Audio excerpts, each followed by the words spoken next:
యశోద కైలాస్ పులుగుర్త గారు రచించిన ఒక చక్కటి కథ విందామండి. అప్పుడే అమెరికాలోని చిన్న కూతురు నిత్య ఫోన్ చేసి మాట్లాడింది తన తల్లితో. కూతురు చెప్పిన విషయం విని ఆనందం పట్టలేకపోతోంది అనురాధ. పెళ్లి చేసి 6 నెలలు అయింది కూతురికి. అప్పుడే శుభవార్త అందించింది. జస్ట్ కన్ఫర్మ్ అయింది మమ్మీ, రెండవ నెల అంటూ. దేనికో గునిసింది. మమ్మీ, నాకైతే ఇష్టం లేదు ఇంత ఎర్లీగా. మరేమో రాజేష్‌కి తనకేమీ అభ్యంతరం లేదంటున్నాడు. టర్మినేట్ చేయించుకుందామని అనుకుంటున్నాను. ఈ మాట వినగానే అనురాధ కోప్పడింది. పిచ్చి పిచ్చి వేషాలు వేయకు నిత్య. అంత తొందరగా వద్దు అనుకున్నప్పుడు జాగ్రత్త తీసుకోవలసింది. ఇప్పుడు టర్మినేట్ అన్న మాట అనకు, చంపేస్తాను అని కోప్పడింది. మీ అత్తగారికి ఫోన్ చేసి చెప్పావా అనగానే, ఉహు, లేదు మమ్మీ, రాజేష్ చెప్పి ఉండవచ్చు. ఒక్క క్షణం మమ్మీ, ఏదో ఫోన్ వస్తోంది, మళ్ళీ మాట్లాడతానని బాయ్ చెప్పింది నిత్య.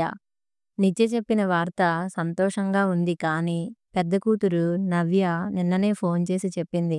మమ్మీ, నాకు రెండవ నెల అని కన్ఫర్మ్ చేసింది డాక్టర్ అని. పెద్ద కూతురికి సెకండ్ డెలివరీ. అది దాని భర్త 3 ఏళ్ల కొడుకు పూణేలో ఉంటారు. దాని అత్తగారు మామగారు రాజమండ్రిలో వారి సొంత ఇంట్లో ఉంటారు. ఇప్పుడు అనురాధకి పచ్చి వెలక్కాయ గొంతుకులో పడినట్లయింది. చిన్న కూతురి డెలివరీకి తను వెళ్ళలేదు. పెద్ద కూతురి అత్తగారికి పాపం కీళ్ల నొప్పులు, లేచి పని చేసుకోలేరు. రాజమండ్రి కాబట్టి పని మనిషి సాయంతో ఏదో సర్దుకుపోతోంది ఆవిడ. కోడలి డెలివరీకి ఆవిడ ఏమీ చేయలేదు. తన అవసరం పెద్ద కూతురికి ఉంది. అలా అని నిత్యకు లేదా అని కాదు. నిత్య అత్తగారు ఆరోగ్యవంతురాలే.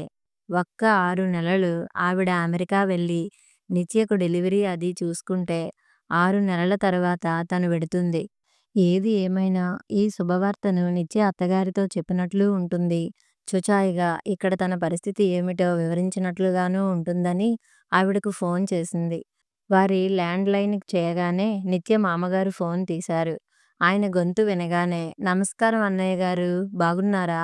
వదినగారు ఎలా ఉన్నారని ప్రశ్నిస్తూనే, మీరు తొందరలో తాతగారు అవుతున్నందుకు కంగ్రాట్స్ అన్నయ్య గారు అనగానే, అవునమ్మా, మా రాజేష్ చెప్పినప్పటి నుండి ఆనందంగా ఉంది. మీ వదిన అయితే నిన్న స్వీట్స్ తయారు చేసి చుట్టుపక్కల వారికి పంచిందని. ఉండమ్మా, మీ వదినతో మాట్లాడమని ఫోన్ ఆయన భార్యకు ఇచ్చారు. అవతల నుండి హలో వదినగారు అన్న పలకరింపుకు ఇక్కడ అనురాధ నమస్తే వదినగారు అని చెబుతూ ఒకరినొకరు అభినందించుకున్నారు. నిన్న వాళ్ళ అబ్బాయి చెప్పగానే ఆనందం పట్టలేకపోయానని చెప్పారు పద్మగారు. ఆ వదిన, మీకు మరో శుభవార్త. మా పెద్దది కూడా కన్సీవ్ అయిందని చెబుతూ రెండవ నెల అంటూ అక్కా చెల్లెళ్ళిద్దరూ ముందరే అనుకుని ప్లాన్ చేసుకున్నారేమో అనుకుంటూ నవ్వుకున్నారు. ఈలోగా అనురాధ చూచాయిగా తన పరిస్థితి వివరించింది. ఈ విషయానికేమీ కంగారు పడకండి. మనలో మనకేమిటి, సర్దుకుందాం. మీరు టెన్షన్ పడకుండా మీ పెద్దమ్మాయి డెలివరీ చూసుకోండి.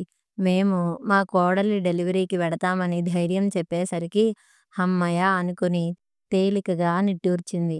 ఎంత సౌమ్యంగా మాట్లాడతారు నిత్య అత్తగారు. నిత్య అదృష్టవంతురాలని మురిసిపోయింది. నిత్యకు పెళ్లి సంబంధాలు చూస్తున్నప్పుడు నిత్య బోల్డన్ని కండిషన్లు పెట్టింది. తను చేసుకోబోయే అబ్బాయి అందం, చదువు, ఉద్యోగం సరే, చివరకు తన అత్తమామలు ఎలా ఉండాలో కూడా చెబుతూ వాళ్ళు నేను అనుకున్నట్లుగా ఉంటేనే పెళ్లి చేసుకుంటానని హఠం వేసింది. అత్తగారు మామగారు కూడా సిటీ కల్చర్లో పుట్టి పెరిగిన వారై ఉండాలని, ఆంధ్ర వైపు పల్లెటూళ్ళలో ఉన్నవారైతే చేసుకోనని, అక్కడ ఉన్నవాళ్ళు చాదస్తంగా ఉంటారని, అతి చనువు ప్రదర్శిస్తూ అన్ని విషయాలలో కలుగజేసుకుంటారని, అలా తనకు ఇష్టం లేదని, రిజర్వ్డ్ నేచర్ కలిగి ఉండాలని, కల్చర్డ్‌గా ప్రవర్తించాలని. ఈ విషయం విని తను, నిత్య నాన్నగారు దానికి అర్థమయ్యేలా చెప్పాం. ఏం అక్కడ ఉంటున్న వాళ్ళు మనుషులు కారా? మేం కూడా అక్కడే పుట్టి పెరిగి ఉద్యోగరీత్యా సిటీ వచ్చామని. మీరు మరీ చాదస్తంగా ఉండరు కదా, మమ్మల్ని స్వేచ్ఛగా పెంచారు కదా అంటూ ఏదో వాదించబోయింది. కాదని సర్ది చెప్పాం. ఎక్కడ పుట్టి పెరిగినా మంచి కుటుంబమా కాదా అన్నది ముఖ్యం. కేవలం పెళ్లి చేసుకునే అబ్బాయి మాత్రమే నీ కుటుంబం కాదు, అతని తల్లిదండ్రులు కూడా నీకు ముఖ్యం. గౌరవించాలని. మొత్తానికి అది కోరుకున్నట్లుగా చక్కని చదువు, అందం, ఉద్యోగం ఉన్న అబ్బాయి దొరికినా, వాళ్ళది పల్లెటూరు అయినా మంచివారు, మంచి కుటుంబం అని నచ్చచెప్పి ఒప్పించాం. ఆ! వాళ్ళు మాతో ఉండరుగా. ఎప్పుడైనా వెకేషన్‌కి వచ్చినప్పుడే కదా! చూద్దాములే అనుకుంటూ నిత్య పెళ్ళికి ఒప్పుకుంది. పెళ్లి అయిన 10 రోజులకే తన భర్తతో అమెరికా వెళ్ళిపోయింది కాబట్టి అత్తవారింట ఎక్కువ రోజులు ఉండే పరిస్థితి లేకపోయింది. మరునాడు తనే కూతురికి ఫోన్ చేసింది. "మీ అత్తగారితో తరచుగా మాట్లాడుతున్నావా నిత్యా?" అంటూ. "నేను ప్రత్యేకంగా మాట్లాడను మమ్మీ. కానీ రాజేష్ మాట్లాడేటప్పుడు 'అమ్మ మాట్లాడుతుందట నీతో' అని ఇస్తాడు మమ్మీ. నిన్న ఆవిడ మాటలాడుతూ ఆరోగ్యం జాగ్రత్త అని, టైంకు తినమని, పళ్ళు తినమని, పాలు తాగమని, ఓహ్ గాడ్ ఏవేవో జాగ్రత్తలు. బోర్ కొట్టింది మమ్మీ. అసలుకే ఆంధ్రా వైపు పల్లెటూర్లలో ఇదేదో అతి పెద్ద విశేషం అన్నట్లుగా మాట్లాడేస్తారు కదూ! అలా అనకూడదు నిత్య. ఎంత మంచి ఆవిడ మీ అత్తగారు. నీ మీద కన్సర్న్ ఉంది కాబట్టి జాగ్రత్తగా ఉండమ్మా అన్నారు. దాన్ని చాదస్తంగా కొట్టిపడేయడం చాలా తప్పు నిత్య. అయినా అదేమిటే నిత్య? రాజేష్ మాట్లాడుతున్నప్పుడే నీవు మాట్లాడతావా? మామూలుగా నీ అంతట నువ్వు ఫోన్ చేసి మీ అత్తయ్య, మామయ్యతో ఎందుకు మాట్లాడవు? నాకు ప్రతిరోజు ఫోన్ చేస్తావు. ఒక్కొక్కసారి రోజుకు 2, 3 సార్లు కూడా మాట్లాడతావు. ఆవిడతో రోజూ మాట్లాడకపోయినా 2, 3 రోజులకొకసారి ఫోన్ చేస్తూ కలివిడిగా కలుపుగోలుతనంగా మాట్లాడుతుంటే ఎంత ఆనందపడతారు. పాపం కొడుకు, కోడలు అమెరికాలో ఉన్నారు. వాళ్ళిద్దరూ ఎక్కడో పల్లెటూళ్ళో. నీ పలకరింపులు వారికి ఒంటరిగా ఉన్నామనే ఆలోచన లేకుండా చేస్తుంది. వింటున్నావా నిత్యా? ఏంటి మమ్మీ పొద్దుట పొద్దుటే లెక్చర్లు. నేనెప్పుడు ఎలా మాట్లాడాలో కూడా నీవే చెప్పాలా? సరేలే నిత్య. పిల్లలకు తెలియకపోతే తల్లిదండ్రులు నచ్చచెబుతారు. పోను పోను నీకు అర్థం అవుతుందిలే. నిన్న మీ అత్తగారితో చెప్పాను. పురిటికి అమెరికా నేను వెళ్ళడం కుదిరేలా లేదని. అదేమిటి మమ్మీ! నీవు రావా అయితే? అయ్యో! అదే కదే చెప్పబోతున్నాను. మీ అక్క అత్తగారికి కీళ్ళ నొప్పులు ఎక్కువ అయ్యాయట. మోకాలి ఆపరేషన్ చేయించుకోవాల్సి వస్తుందట. వైజాగ్‌లో ఆవిడ చెల్లెలు ఉన్నారుగా, ఆవిడ సహాయం చేస్తానని వైజాగ్‌లో చేయించుకోమంటున్నారట. మరి నేను అక్క దగ్గర ఉండాలి కదా నిత్య. ఇద్దరికీ ఒకేసారి. ఏమి చేయాలిరా దేవుడా అనుకుంటే, పాపం మీ అత్తగారు ఆ విషయం గురించి ఆలోచించకండి. మా కోడలు పురుడు విషయం నేను చూసుకుంటానని మాట ఇచ్చారు. ఎంత మంచావిడ నిజంగా. మమ్మీ ఆవిడ ఎంత మంచావిడ అని నిన్ను నేను రేటింగ్ అడిగినప్పుడు నీవు చెబుదువు గానీ, సందర్భం వచ్చినప్పుడల్లా నాకు ఆవిడ మంచితనం గురించి తెలిసేలా చేయాలనే ఆతృత కనిపిస్తుంది నీ మాటల్లో. అయితే నీవు నా డెలివరీకి రాలేవు. నేను ఆ పల్లెటూరు చేదస్తాలన్నింటినీ భరిస్తూ మా అత్తగారి చేత సేవ చేయించుకోమనేగా నీ మాటలకు అర్థం. ఇన్ని సంవత్సరాల నుండి పల్లెటూరులో ఉంటున్న వారు ఒక్కసారి అమెరికా రావడం, అదీ నా డెలివరీకి. ఇక్కడ పద్ధతులు, వాతావరణానికి అలవాటు పడడం, బాబోయ్! ప్రతీదీ నేను వాళ్ళకు చెబుతూ దగ్గర ఉండి అన్నీ అది ఇలా, ఇది అలా అని చెబుతూ ఉండాలి. నేను వచ్చినా అంతే కదా నిత్య. మమ్మీ నీవు అలా కాదు. చదువుకున్న దానివి. ఒక్కసారి చెబితే అల్లుకుపోతావు. ఇంగ్లీష్‌లో బాగా మాట్లాడగలవు. టెక్నాలజీని తొందరగా గ్రాస్ప్ చేయగలవు. అందరూ నీలా చేయలేరు కదా మమ్మీ! సరే నిత్య. నీకు మీ అత్తగారితో గడిపింది లేదు ఇంతవరకు. ఆవిడ కూడా బాగా చేయగలరు. ఆవిడ మాటల్లో ఇదేమీ పెద్ద సమస్య కాదు కదా వదినగారు అంటూ చాలా ధైర్యంగా మాట్లాడారు. పోనీ అక్క డెలివరీకి ఆవిడని అటెండ్ అవ్వమని, మీ కోడలికి నేనే కావాలిట అని చెప్పనా? ఆవిడ దానికి కూడా ఒప్పుకునే మనిషి. మహాతల్లి ఆ పని చేయకమ్మా! నీవు నీ పెద్ద కూతురికే చేయి. నా సంగతి నీకెందుకు? నా పాట్లు నేను పడతానంటూ టపీమని ఫోన్ పెట్టేసింది. నిత్య పెంకితనానికి అనురాధ ముసిముసిగా నవ్వుకుంటూ పెళ్ళయి తల్లి కాబోతున్నా దీని పెంకితనం పోలేదు. అల్లుడు కూడా దీన్ని బాగా నెత్తికెక్కించుకుంటున్నాడనుకుంటూ పనిలో పడింది. ఎవరికి ఇష్టం ఉన్నా లేకపోయినా కాలచక్రం ఆగిపోదు. అనురాధ గారి కూతుర్లిద్దరికీ సుఖప్రసవం జరగడం, పెద్ద కూతురికి పాప, చిన్న కూతురికి పండంటి మగబిడ్డ కలగడంతో ఆ కుటుంబాల ఇంట సంబరాలు చోటు చేసుకున్నాయి. ఒకరోజు రాత్రి నిత్య నుండి ఫోన్. "ఏమిటి నిత్యా" అనగానే, "మమ్మీ నీకు తెలుసా? ఈరోజు మా అత్తగారు బొప్పాయితో కూర చేశారు. యమ్మీ తెలుసా? మదర్‌కి పాలు బాగా వస్తాయిట. నువ్వు అక్కకు కూడా చేసిపెట్టు" అంటూ. మరొక రోజు మా అత్తగారు తెలగపిండెట దానితో కూర చేశారని, వెల్లుల్లి కారం మంచిదట భలే ఉంది తెలుసా అని, అలాగే పథ్యాలు, పొడులు అంటూ స్పెషల్‌గా చేస్తున్నారు. భలే ఉంటున్నాయి తెలుసా? మా అత్తగారు వండుతుంటుంటేనే మంచి సువాసనలు వచ్చేస్తున్నాయని ఊరికే గుక్క తిప్పుకోకుండా బోలెడు కబుర్లు. ఒకరోజు అనురాధ అడిగింది నిత్యను. "మరి మీ అత్తగారికి అక్కడ అన్నీ అలవాటయినాయా? డిష్ వాషర్ మొదలైనవి" అని అడగ్గానే, "మా అత్తగారికి ఒకసారే చూపించాను మమ్మీ. తరువాత నుండి అన్నీ ఆవిడే స్వయంగా చేసుకుంటున్నారు. పొద్దుటే లేచిపోతారు. అన్నీ ఫాస్ట్‌గా చేసేస్తారు. ఎంతో అలవాటు ఉన్న వ్యక్తిలా ఇంటిని ఎంత నీట్‌గా ఉంచుతారో తెలుసా? అలాగే బేబీని కూడా. బేబీకి స్నానం కూడా కాళ్ళ మీద పడుకోబెట్టుకొని, ఆయిల్ మసాజ్ చేస్తూ నెమ్మదిగా భలే చేయిస్తారు. ఇక్కడ ఈ మధ్య అందరూ ఇన్‌స్టంట్ పాట్ వాడుతున్నారని అప్పుడెప్పుడో నీకు చెప్పాను. కానీ ఎందుకో కొనలేదు. మా అత్తగారు తెప్పించమని చెప్పారు. ఆవిడే మాన్యువల్ చదివి ఉపయోగిస్తున్నారు. వంట చాలా తక్కువ సమయంలో వేడివేడిగా, హైజీనిక్‌గా తినవచ్చు." హమ్మయ్య! నా చిన్న కూతురికి ఒక వ్యక్తి నచ్చారంటే అది మామూలు విషయం కాదు. మా నిత్య కోడిగుడ్డుకి ఈకలు పీకే రకం. శల్య పరీక్షలు చేస్తుంది. దానికి ఒకసారి నచ్చేస్తే నెత్తిమీద పెట్టుకొని అభిమానిస్తుంది.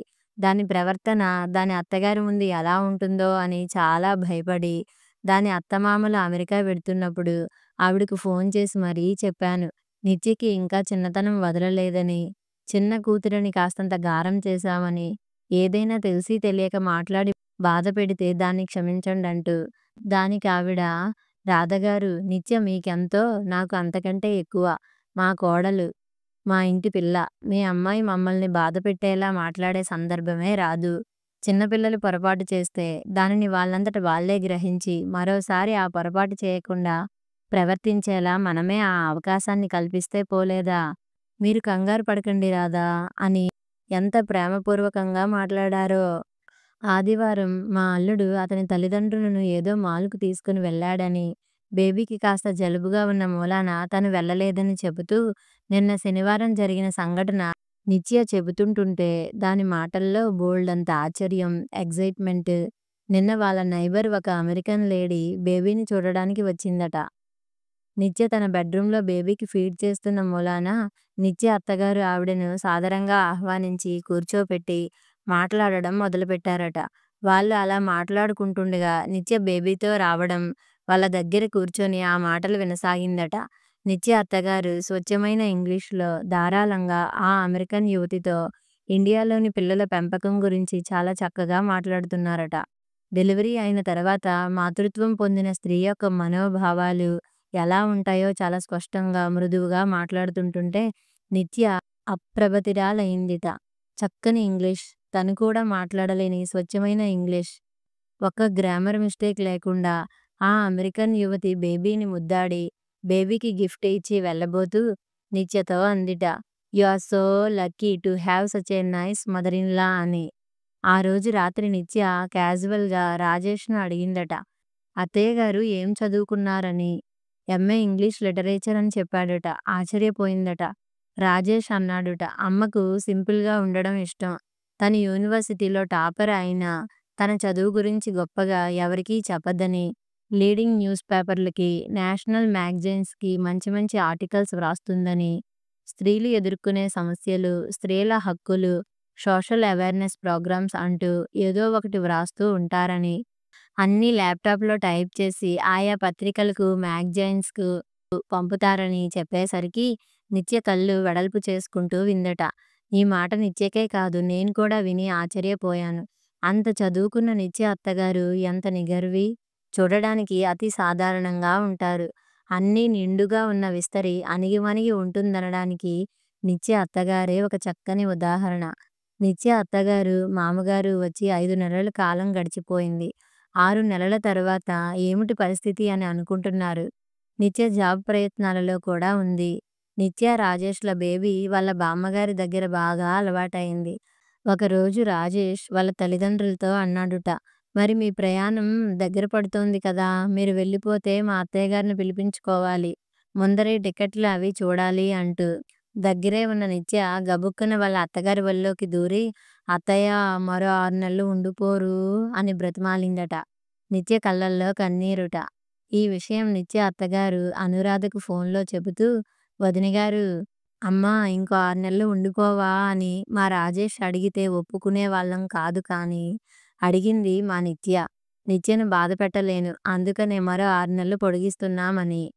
ఆ మరుసటి రోజు కావాలని అనూరాధ కూతురికి ఫోన్ చేస్తూ, "ఏయ్ నిత్య, నేను రావడం లేదని ఆ రోజు ఏమన్నావో గుర్తు చేసుకో. నీవు నీ పెద్ద కూతురికే చేయి. నా సంగతి నీకెందుకు? నా పాట్లు నేను పడతానంటూ కయ్యిమన్నావు. ఇప్పుడు నీకు అమ్మ కంటే మీ అత్తగారే కావాల్సొచ్చారు. అవునా?" అనగానే నిత్య, "నిజం మమ్మీ. మనిషిని కేవలం ఒక్క చూపుతోనే అంచనా వేయకూడదు. కొంతమంది సింపుల్‌గా ఉన్న ఎన్నో మంచి గుణాలను, అసాధారణ తెలివితేటలను కలిగి ఉంటారు.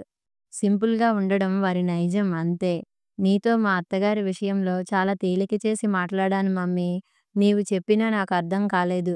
కానీ ఆ వ్యక్తి సాహచర్యంలో నేను ఎన్నో తెలుసుకున్నాను, నేర్చుకున్నాను మమ్మీ." అనగానే ఆ తల్లి హృదయం ఆనందంతో నిండిపోయింది.